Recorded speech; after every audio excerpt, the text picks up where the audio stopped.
Good day mga ka-airsoft.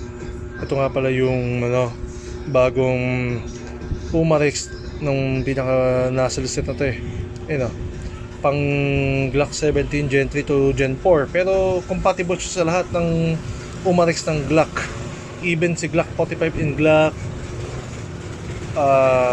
19X. So ito po yung bago, yan, version 2. Reinforce na rin to.